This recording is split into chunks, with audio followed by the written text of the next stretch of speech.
A hollow tree in Hagley Wood contained a woman's skeleton, with one hand unaccounted for. Who put her body there shortly after her death? Let's delve deeper.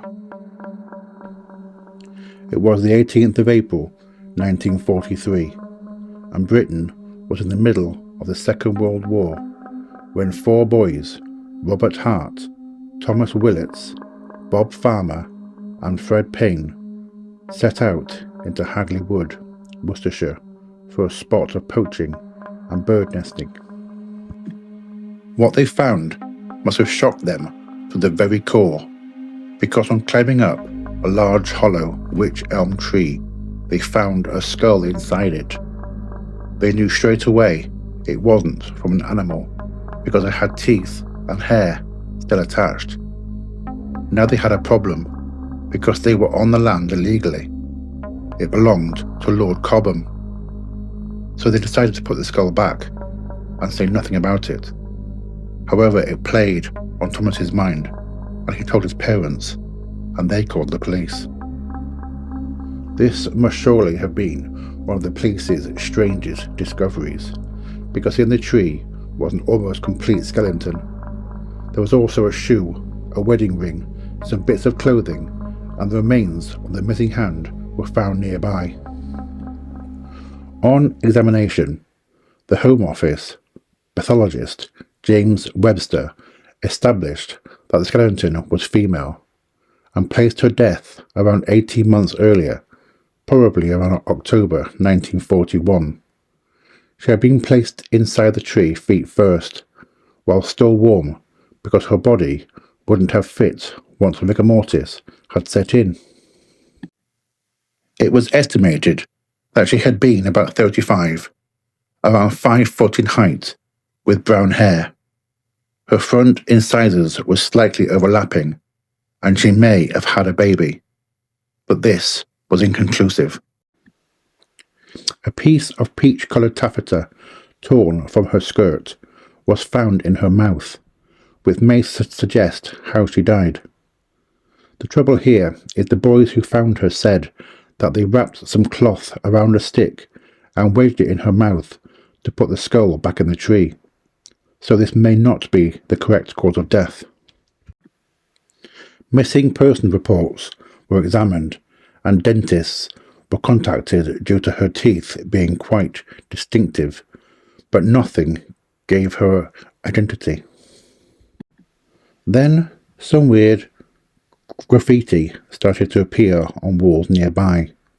The first, a year later, in 1944, on Haddon Hill Road. Who put Bella down the wych elm? Then suddenly after, quite high up on the wall in Upper Dean Street, Birmingham, another message read, Who put Bella down the wych elm, Hagley Wood?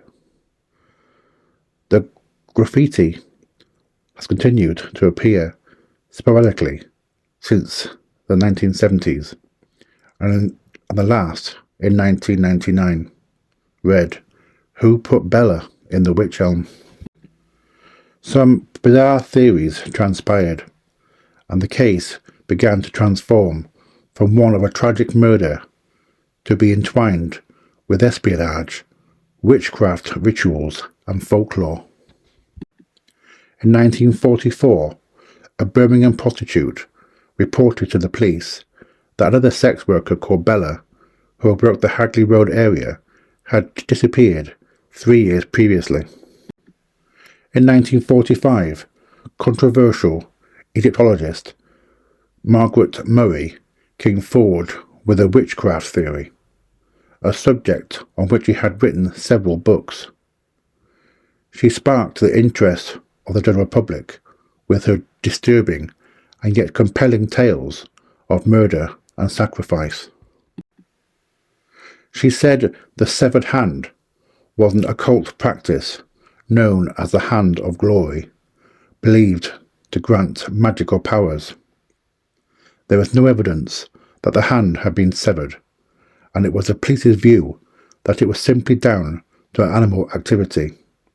However, it caused great excitement in the press, who gave it sensational headlines. Then, in 1953, a lady by the name of Una Mossop came forward and made a statement to police that her ex-husband, Jack, had claimed to family members that he and a Dutchman named Van Walter had a drink with a woman in the local Littleton Arms. Apparently, the woman became drunk and passed out while they were driving home. To teach her a lesson, they put her in the tree. Una said that her ex-husband couldn't forgive himself and had recurring nightmares over it. He was eventually confined to St. George's Mental Hospital, where he died before the body was found in the tree. This evidence was questioned because Una had lived for 10 years after Jack Mossop died before coming forward. It made me think, however, as to whether this evidence could be linked to the earlier statement from the sex worker. Could the woman drinking in the pub be the prostitute Bella? Also, if Una's evidence is true, what would make her ex-husband have nightmares resulting in his insanity, unless he had gone back and seen that she had died in the tree, or knew that she was dead when she went in? What do you think? Then came the spy theories.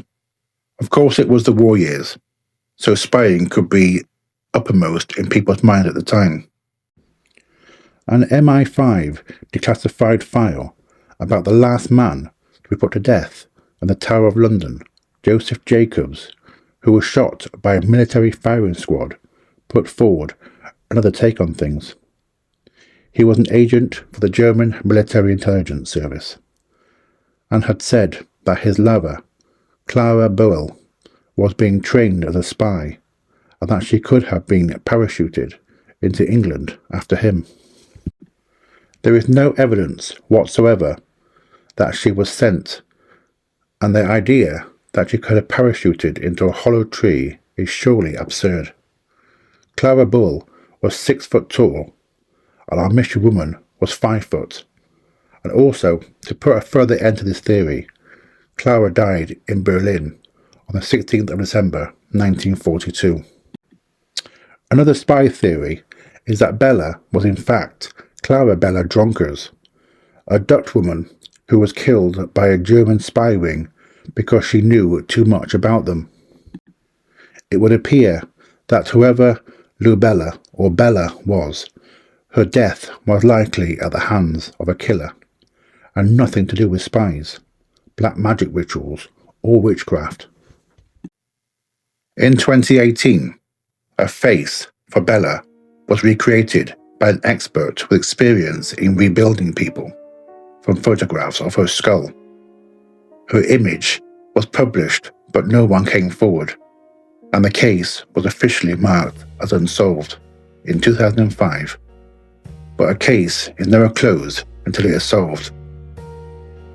So if you have any evidence as to who Bella was or who killed her, please contact the police. Thank you for listening. Until the next time.